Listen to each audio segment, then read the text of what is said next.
नमस्कार विद्यार्थी मित्रांनो, मातीची सावली या पाठात पुन्हा एकदा तुमचे स्वागत।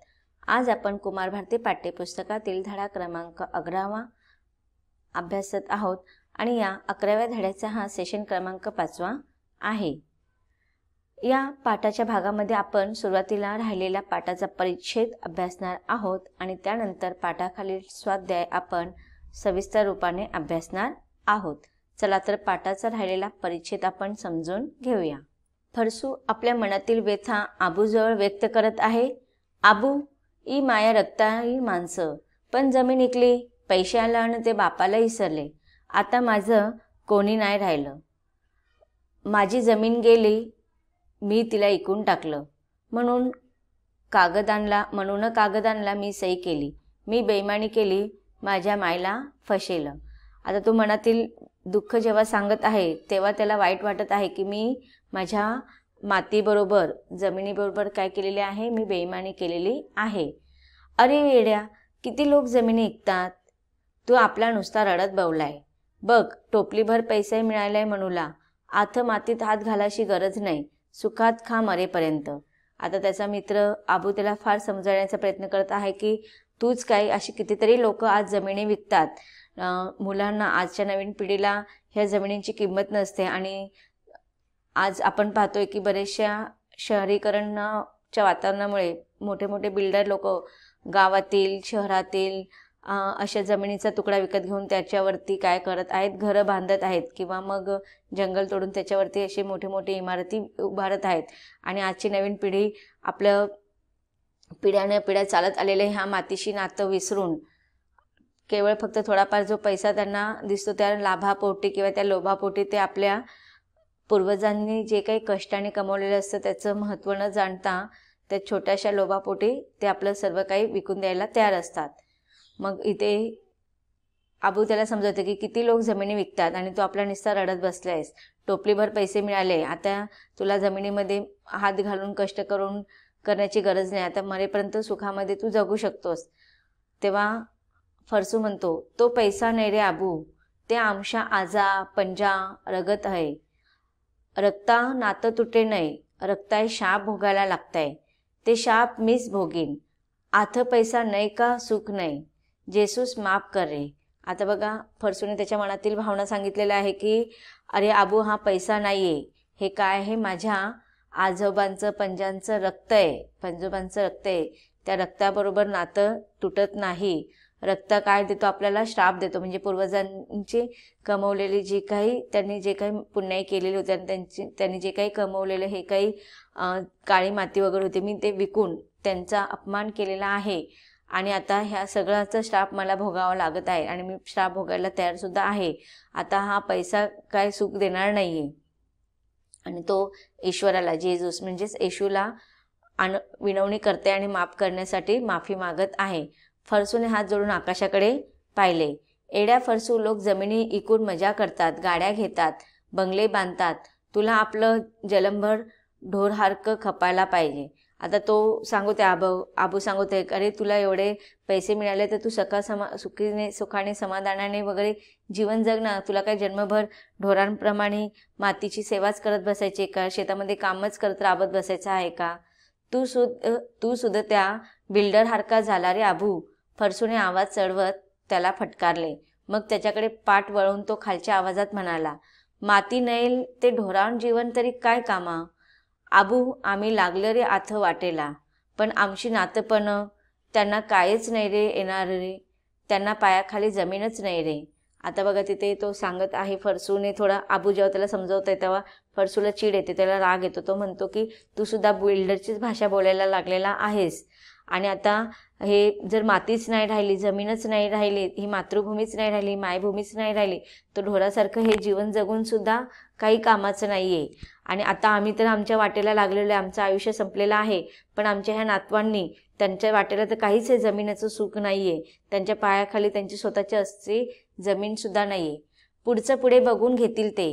आबू त्याच्या खांद्यावर थोपटत म्हणाला, आजकालची पोरं खूप हुशार आहेत, त्यांचे पाय जमिनीवर नाही, ही पोरं बोटीवर जातात, इमानात जातात, अरबस्तानात, इंग्लंड, अमेरिका, कटे गेल्यात पोरं आपली, चल तू टाइम बघ केवढा झाला, जाणीस. आता आबू त्याला समजवत आहे की तू पुढच्या पिढीचा विचार करू नकोस. ही आजकालची पोरं खूप हुशार आहेत. ते काय आपल्या मातृभूमीमध्ये राहणार नाही आहेत. ते पुढे शिक्षण वगैरे करून ते पुढे परदेशात जाणार आहेत. ते बोटीवर जातात नोकरी करण्यासाठी, विमानात जातात, इतर देशामध्ये जाऊन ते नोकरी करतात. चल आता टाइम बघ किती झालेला आहे, तू जाऊन झोप. आबू निघून गेला. त्याची सावली मांजरीसारखी घुटमळत त्याच्या मागे निघून गेली. फरसू पाठमोऱ्या आबूकडे पाहतच राहिला. अचानक त्याची नजर डावीकडे वळली. त्याच्या 1.5 एकराच्या तुकड्यातून ती भली मोठी इमारत कोंबासारखी वरवर येत होती.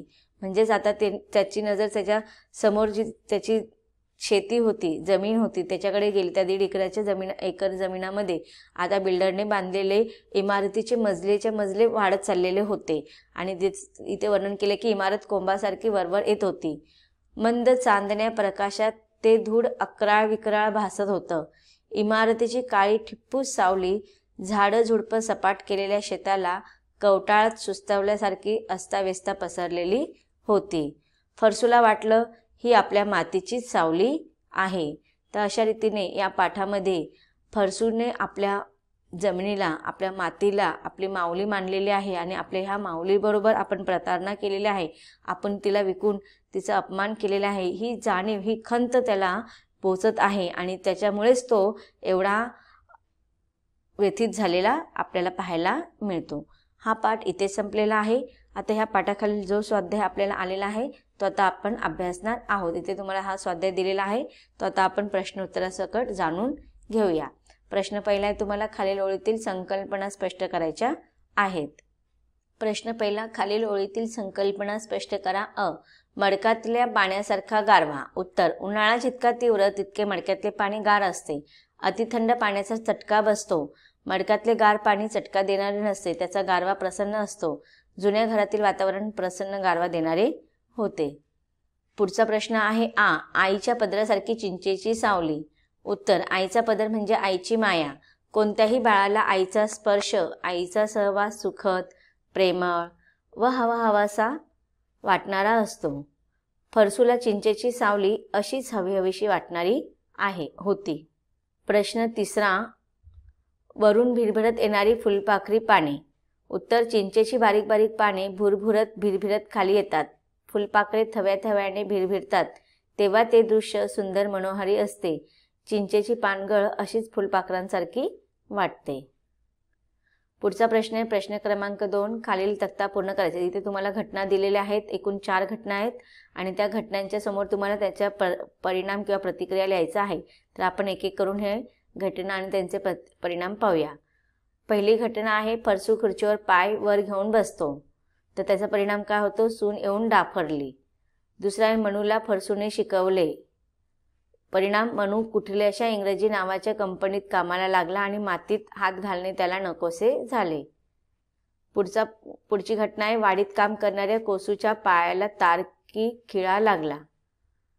परिणाम असा झाला की आठवड्याभरातच कोसू मरण पावली. चौथी घटना आहे, मनूने जमीन विकायला काढली. परिणाम, फरसूने बैलासारखी मान डोलावली. प्रश्न क्रमांक 3 आहे, तुम्हाला आकृती पूर्ण करायचं. इथे आणि 2 तुम्हाला दिलेले. पहिला मध्ये तुम्हाला प्रश्न आहे की फरसूच्या वैज्ञानिक दृष्टिकोन स्पष्ट करणाऱ्या कृती, तुम्हाला इथे 4 कृती लिहायच्या आहेत. मध्ये तुम्हाला पाठाच्या आधारे फरसूचे खालील मुद्द्यांच्या आधारे वर्णन करायचे आहेत. तुम्हाला वेगवेगळे फरसूचे मुद्दे दिलेले आहेत, छंद, मेहनत, दुःख आणि माणूसपर. तर ह्या 4 मुद्द्यांच्या आधारे तुम्हाला फरसूचं वर्णन करायचं आहे. तर आपण आता याचं उत्तर पाहूया. प्रश्न क्रमांक 3 मधील पहिली आकृती आहे, फरसूच्या वैज्ञानिक दृष्टिकोन स्पष्ट करणाऱ्या कृती. तर उत्तर बघूया. 1, भात पिकानंतर फरसू, वांगी, दुधी, कारली वगैरे भाज्यांचे दुबार पीक घ्यायचा. असल्या दुबार पिकामुळे जमीन अधिक कसदार बनते. दुसरा आहे, चिंचेचा पाला खूप गोळा व्हायचा, फरसूच्या मध्ये ते खत होते. तिसरा आहे, पाननपान जमा करून तो शेतात पसरवायचा. आणि चौथं, या खतामुळे शेत कसदार बनायचे.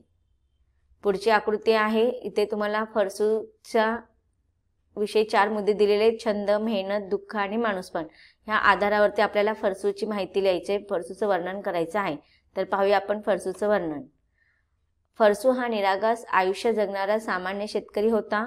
साध्या साध्या गोष्टीतून तो सुख मिळवायचा. घराच्या पायरीवर बसायचे, फुलपाखरांसारखी भिरभिरत येणारी चिंचेची पानं पाहायची, झाडावर चढणाऱ्या खारींचे बागडणे निहाळायचे हा त्याचा आवडता छंद. चिंचेच्या मुळावर बसून चांदण्यात खूप उशिरापर्यंत आबूबरोबर गप्पा मारायला त्याला खूप आवडायचे. दुसरा मुद्दा आपण पाहणार आहोत आता, त्याच्या आधारावर फरसूचे वर्णन. फरसू मेहनतीत कधी मागे राहिला नाही. जमिनीवर पडणारे चिंचेचे पाननपान गोळा करून तो ती पाने शेतात पसरवी. भाताचे पीक झाले की तेथेच वांगी, दुधी यासारख्या भाज्यांचे पीक घेई. फरसू व त्याची बायको हे दोघेही पाठीचा कणा दुखेपर्यंत मेहनत करायची. झाडापानांना उघड्यावर टाकायचे नाही हा त्यांचा निर्धार होता. पुढचा मुद्दा उत्तर कंटिन्यू आहे. त्याचे दुःख मात्र मोठे होते. बिल्डरच्या नादाला लागून मुलाने जमीन, घर, झाडे इत्यादी सर्व विकून टाकले. फरसूचा तो तर जगण्याचा आधार होता. मात्र त्याच्या भावनेची मुलाला सुनेला कदर नव्हती. सून तर त्याच्यावर डाफरायची. त्यामुळे फरसूला घर म्हणजे खानावळ वाटत होती. पुढे उत्तर कंटिन्यू आहे. फरसूने माणूस म्हणून आपली कर्तव्ये पार पडली होती. दोन्ही मुलींचे लग्न करून त्यांची सुखाने सासरी पाठवणी केली. 3 मुलांची लग्न केली होती मुलींची. मुलाला खूप शिकवले पण शहरीकरणाच्या वावटळीने त्याचे सुखी संसार उद्ध्वस्त केला होता. एकंदरीत फरसूची कहाणी मनाला व्याकुळ करून टाकते. पुढचा प्रश्न आहे प्रश्न क्रमांक 4. ओघ तक्ता तयार करा. इथे तुम्हाला हा तक्ता दिलेला आहे. उत्तर पाहूया आपण. मनूची आई प्रार्थना करायची. दुसरा मुद्दा आहे एकसुरात प्रार्थना झाल्यावर जेवण व्हायचे. त्याच्यानंतरचा मुद्दा आहे जेवता जेवता मनू बहिणींची मस्ती करायचा. पुढचा मुद्दा आहे घास गणिक पोटात माया उतरायची. पुढचा प्रश्न आहे प्रश्न क्रमांक 5. खालील वाक्य प्रमाण भाषेत लिहा.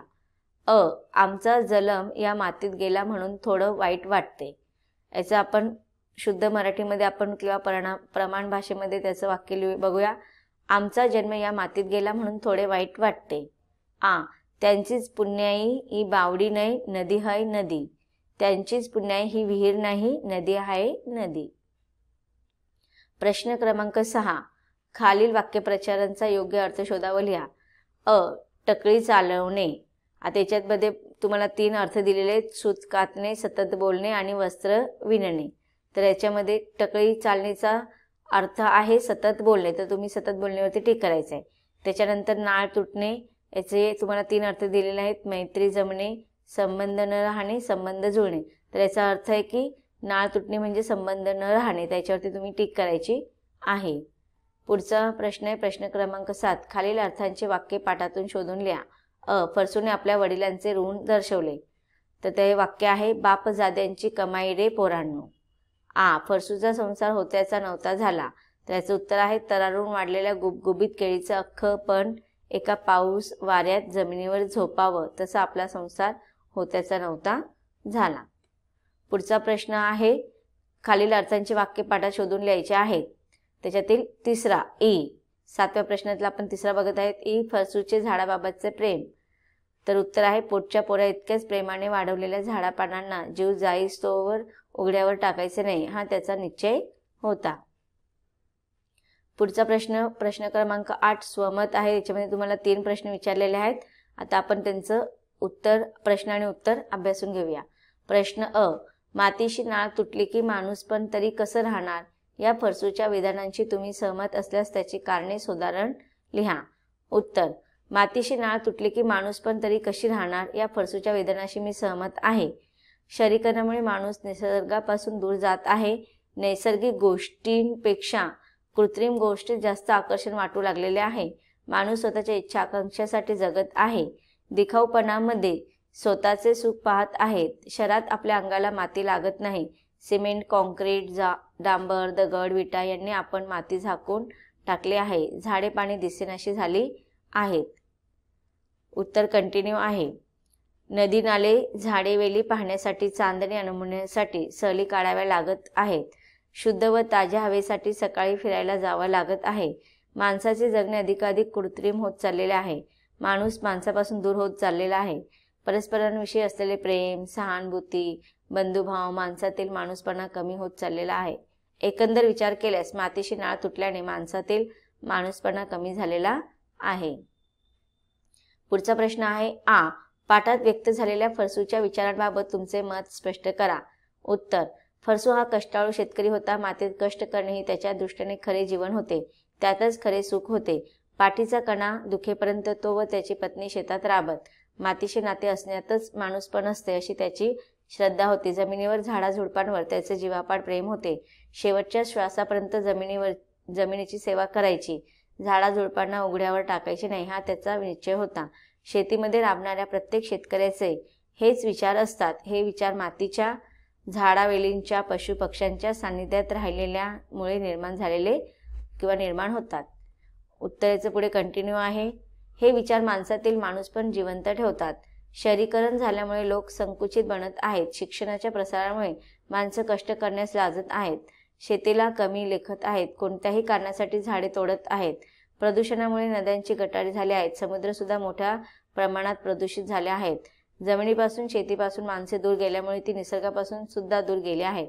कृत्रिम जीवन जगण्यात त्यांना मोठेपणा वाटत आहे. माणूस स्वतःच्या दिखाऊ सुखासाठी निसर्गाची नासधूस करत आहे. खऱ्या अर्थाने माणूस स्वतःचे जीवन स्वतःच धोक्यात आणत आहे. पुढचा प्रश्न आहे ई. मातीची सावली या पाठात शीर्षकाची समर्पकता तुमच्या शब्दात लिहा. उत्तर. मातीचा म्हणजे जमिनीचा पर्यावरणाशी थेट संबंध असतो. जमिनीचे स्वरूप बदलले तर त्याचा थेट परिणाम पर्यावरणावर होतोच, परंतु त्यासोबत त्या जमिनीवर राहणाऱ्या लोकांच्या जीवनावर, त्यांच्या परंपरेवर व त्यांच्या संस्कृतीवर देखील याचा परिणाम होतो. शहरीकरणामुळे शहराकडे लोकांचे लोंढे वाहत आहेत. घरांची मागणी वाढत आहे. हे पाहून बिल्डरांचे हाव वाढले आहे. ते जमिनी गिळंकृत करीत आहेत. नव्या पिढीच्या हे लक्षात येत नाही. त्यांना फक्त जमीन विकून मिळालेला पैसा दिसतो. उत्तर पुढे कंटिन्यू आहे. पैशाने सर्व काही विकत घेता येईल असे त्यांना वाटत असते. पैशासाठी जमीन विकली तर त्याने आयुष्यभर ही जमीन कसली त्याची पाळीमुळे उद्ध्वस्त होतात. तो व्यक्ती मनाने उद्ध्वस्त होतो हे त्याच्या लक्षात येत नाही. 1.5 एकर जमिनीवर उभी राहणारी उंच इमारत म्हणजे एखादा अकराळ विकराळ राक्षसच आहे असे फरसूला वाटते. त्या इमारतीची सावली त्यांच्या संपूर्ण जमिनीवर पसरली आहे. जणू काही त्या सावलीने त्याची जमीन, त्याचे संपूर्ण जीवनच गिळंकृत केले आहे असे फरसूला वाटत राहते. मातीची सावली या 2 शब्दातून फरसू जमिनीसाठी म्हणजेच मातीसाठी व्याकुळ होतो, विकल होतं हे स्पष्ट होते. तर विद्यार्थी मित्रांनो, हा पाठ इथे संपतो. धन्यवाद.